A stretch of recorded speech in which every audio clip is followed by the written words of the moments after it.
بسم الله الرحمن الرحيم نحمده ونصلي على رسوله الكريم اما بعد اعوذ بالله من الشیطان الرجیم بسم الله الرحمن الرحیم. جیسے کل کے درس میں آپ لوگوں نے توحید کی دو قسمیں سنی، آج تیسرا قسم ذکر کریں گے توحیدی صفات. توحیدی صفات کا مطلب یہ ہے کہ اللہ تعالیٰ کی جو صفات قرآن اور حدیث میں ہے ان کو بغیر کسی تعبیر اور تحریف کے انسان تسلیم کر لے. مثلا جس طرح اس کی صفت علم غیب جسے اللہ رب العالمین کی صفت ہے، یا دور اور نزدیک سے ہر ایک کی فریاد سننے پر وہ قادر ہے، کائنات میں ہر طرح کا تصرف کرنا اس سے اس کی اختیار حاصل ہے. یہ اس قسم کی اور صفات ان میں سے کوئی صفت بھی اللہ کے سوا کسی نبی ولی یا کسی بھی شخص کے اندر تسلیم نہ کی جائے. یعنی علم غیب کی صفات یا اس کے علاوہ وہ جو صفات ہے یہ صرف اللہ رب العالمین کے ساتھ خاص ہے، کسی مخلوق یا ولی کسی نبی کے ساتھ یہ خاص نہیں ہے. نہ علم غیب کا علم نہ کسی نبی کے ساتھ ہے، نہ کسی ولی کے ساتھ ہے، نہ کسی اور شخص کے ساتھ ہے. اگر یہ صفات خاص ہے تو صرف اللہ رب العالمین کے ساتھ خاص ہے. اہدنا الصراط المستقیم. صراط المستقیم کا معنی کیا ہے؟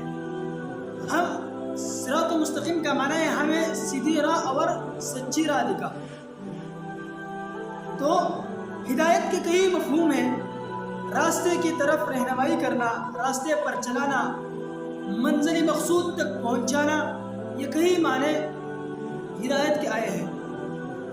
اس سے عربی میں ارشاد، توفیق، الہام اور دلالت سے تعبیر کیا جاتا ہے. اور یعنی ہماری صراط المستقیم کی طرف رہنمائی فرما، اس پر چلنے کی توفیق عطا فرما، اس پر استقامت نصیب فرما، اور ہمیں تیری رضا حاصل ہو جائے. تو یہ ہے کیا؟ ہدایت. کئی معنی ہیں ہدایت کے: راستے پر چلانا، سیدھے راستے پر چلنے کی توفیق عطا فرمانا. صراط المستقیم محض عقل اور ذہانت سے حاصل نہیں ہو سکتی. یہ صراط المستقیم وہی الاسلام ہے. کیا؟ الاسلام ہے جسے نبی صلی اللہ علیہ وسلم نے دنیا کے سامنے پیش کروایا، جو اب قرآن اور حدیث صحیحہ میں محفوظ ہے. جیسے کہ جناب نبی صلی اللہ علیہ وسلم دنیا کے سامنے ارشاد فرمایا نا، پیش فرما دیا. اب وہ کیا ہے؟ قرآن اور صحیح حدیث میں محفوظ ہے. یہ صراط المستقیم کی وضاحت ہے کہ یہ سیدھا راستہ ہے. سیدھا راستہ وہ ہے جس پر وہ لوگ چلے جن پر تیرے انعامات ہوں. اب اللہ رب العالمین نے سیدھا راہ پر ان لوگوں کو چلایا جن پر اللہ تعالیٰ کے انعامات ہوں. تو آگے پھر کیا یہ فرمایا؟ یہ منعم علیہ کو ہے، انبیاء، شہداء، صدیقین، صالحین کا ہے. جیسے کہ سورۃ النساء میں اللہ رب العالمین نے فرمایا: وَمَن يُطِعِ اللَّهَ وَرَسُولَهُ فَأُولَٰئِكَ مَعَ الَّذِينَ أَنْعَمَ اللَّهُ عَلَيْهِم مِّنَ النَّبِيِّينَ وَالصِّدِّيقِينَ وَالشُّهَدَاءِ وَالصَّالِحِينَ وَحَسُنَ أُولَٰئِكَ رَفِيقًا. اور اللہ رب العالمین نے فرمایا نا، اور جو اللہ اور اس کے رسول صلی اللہ علیہ وسلم کی اطاعت کرتے ہیں اور وہ قیامت کے روز ان لوگوں کے ساتھ ہوں گے جن پر اللہ نے انعام کیا، یعنی انبیاء اور صدیقین، شہداء، صالحین. اور ان لوگوں کو رفاقت بہت ہی خوب ہے. ان لوگوں کی رفاقت ہے، بہت ہی خوب رفاقت ہے. تو آگے پھر کیا فرمایا؟ اس آیات میں یہ بھی وضاحت کر دی گئی ہے کہ انعام یافتہ لوگوں کا یہ راستہ اطاعت الہی اور اطاعت رسول اللہ صلی اللہ علیہ وسلم کا راستہ ہے، نہ کہ کوئی اور راستہ.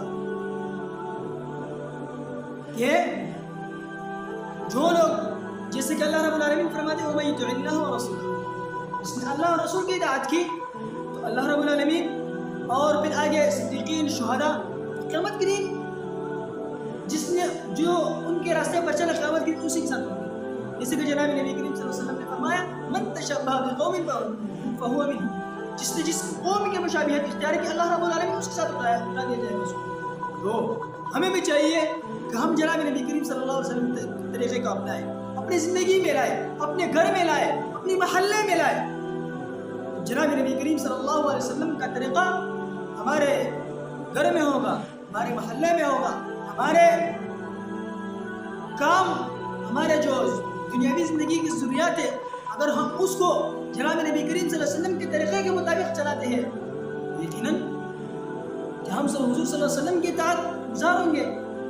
تو ہمیں چاہیے کہ ہم حضور صلی اللہ علیہ وسلم کی سنت کو ہر حالات سے زندہ کریں، اور پھر اپنے جسم کے اعتبار سے بھی دیکھ لیں کہ میں نے حضور صلی اللہ علیہ وسلم میرے سنت کے مطابق رکھی یا نہیں رکھی ہے، میرے بال سنت کے مطابق ہے یا نہیں ہے، میرا لباس، میرا کردار، میرا چال چلن، یہ سب کچھ جب حضور صلی اللہ علیہ وسلم کے طریقے کے مطابق ہوں گے تب اللہ رب العالمین ہمیں پھر حضور صلی اللہ علیہ وسلم سے بتائیں۔ ہمیں چاہیے اپنی زندگی ایسے گزاریں کہ اللہ رب العالمین ہم سے راضی ہو۔